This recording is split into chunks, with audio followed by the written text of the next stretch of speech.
ആദ്യമായി നിങ്ങളെ ഇതിന് ഇത്തരം പ്രവൃത്തി നടത്തിയതിന് കൊച്ചിക്കാർക്ക് വേണ്ടി വളരെ സന്തോഷം സ്വാഗതം ചെയ്യാൻ. മാത്രമല്ല പ്രതിപക്ഷ നേതാവ് വി ഡി സതീശനോട് ഞങ്ങൾ പറഞ്ഞു നിങ്ങളുടെ സാന്നിധ്യത്തിൽ ഞങ്ങളൊരു മെമ്മോറാണ്ടം ഒരു പ്രബന്ധം മുഖ്യമന്ത്രി കൊടുക്കും. അപ്പോൾ മുഖ്യമന്ത്രി പറഞ്ഞിരിക്കുന്ന നിശ്ചിതമായ നിലപാടെടുക്കാവുന്നതാണ്. നിങ്ങളുടെ ഒരു അഭിപ്രായം എങ്ങനെയാ? എന്റെ അഭിപ്രായത്തിൽ സാധാരണ ഈ പോലീസ് പിടിക്കുന്ന ആളുകൾ ഒരു ഗ്ലാസ് ബിയറോ അല്ലെങ്കിൽ ഒരു ഗ്ലാസ് ബ്രാൻഡിയോ അടിക്കുന്ന ആളുകളാണ് ഇപ്പൊ കൂടുതലും പിടിച്ചോണ്ടിരിക്കുന്നത്. നമുക്ക് പിടിക്കേണ്ടത് സിന്തറ്റിക് ഡ്രഗ്സിന് പോരാടുന്നുണ്ട്. അപ്പൊ സിന്തറ്റിക് ഡ്രഗ്സ് കുറച്ച് പിടിക്കുന്നുണ്ട്. എന്നാൽ അത് നമ്മളുടെ ആ ഒരു ഇത് വരുന്ന സ്ഥലം, അതായത് ഇത് ഉത്ഭവിക്കുന്ന സ്ഥലം നമ്മുടെ പല സ്റ്റേറ്റുകളും കടന്നാണ് കേരളത്തിലേക്ക് ഈ സാധനം വരുന്നത്. അപ്പൊ ഈ സ്റ്റേറ്റിലുള്ള കറക്റ്റായിട്ടുള്ള ഒരു മോണിറ്ററിങ്, ആ മോണിറ്ററിങ് നടക്കുന്നില്ല കൃത്യമായിട്ട്. പല വഴികളിലും കൂടി ഇത്തരം സാധനങ്ങൾ പോവുകയാണ്. അതോടൊപ്പം തന്നെ ഇത് പിടിച്ചു കഴിഞ്ഞാൽ ഇത്തരം ആളുകളെ ചികിത്സിക്കാനുള്ള സ്ഥലങ്ങൾ നമുക്ക് വളരെ കുറവാണ്. നമുക്ക് ഇപ്പോൾ എറണാകുളം ജില്ലത്തിനെ പിടിച്ച പല സ്ഥലങ്ങൾ ദൂരെ പോകേണ്ടി വരും. അത് കൊണ്ടുപോകാനുള്ള പാട്, കൊണ്ടുപോകാനുള്ള ചെലവ്, അങ്ങനെയൊക്കെ വന്നുമ്പോൾ ഒരു വീട്ടുകാർക്ക് ചിലപ്പോൾ താങ്ങാൻ സാധിക്കില്ല. അപ്പോൾ അവരെ കൂടെ നമ്മൾ സപ്പോർട്ട് ചെയ്തുകൊണ്ട് നമ്മൾ ഇതിൽ ആരെയും മാറ്റി നിർത്തരുത്. എല്ലാവരും നേരത്തെ അച്ഛൻ പറഞ്ഞതുപോലെ എല്ലാ ആളുകളെയും കൂടി കൂട്ടിയാണ് കേരളത്തെ പൊതുവെ ബാധിക്കുന്ന ഒരു വിഷയമാണ്. എല്ലാ ചാനലുകാരും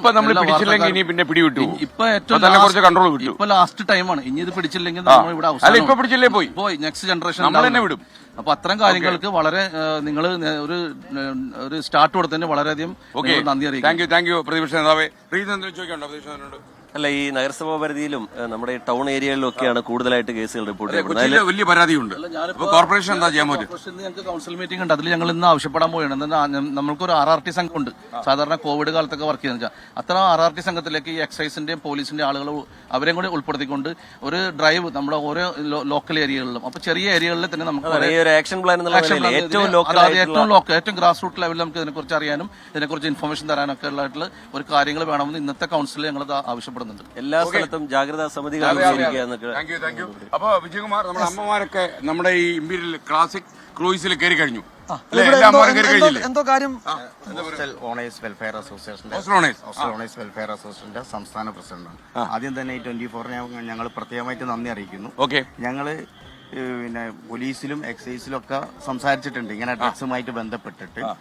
ഹോസ്റ്റലുകളിൽ കയറിയിട്ട് അവരും ഞങ്ങളുമായിട്ട് സഹകരിച്ചിട്ട് എല്ലായിടത്തും ഹോസ്റ്റലിൽ നിങ്ങളുടെ അനുവാദം ഇല്ലാതെ കയറും പോലീസ് കയറണം. ഞങ്ങൾ അതിന് ഞങ്ങൾ സപ്പോർട്ട് ചെയ്യുകയും അതുപോലെ തന്നെ ഞങ്ങൾ അതിന് വേണ്ടിയിട്ട് എല്ലാ രീതിയിലും ഇപ്പൊ ഞങ്ങൾ തന്നെ ഒരു സ്ക്വാഡ് ഉണ്ടാക്കി ഹോസ്റ്റലുകാർ.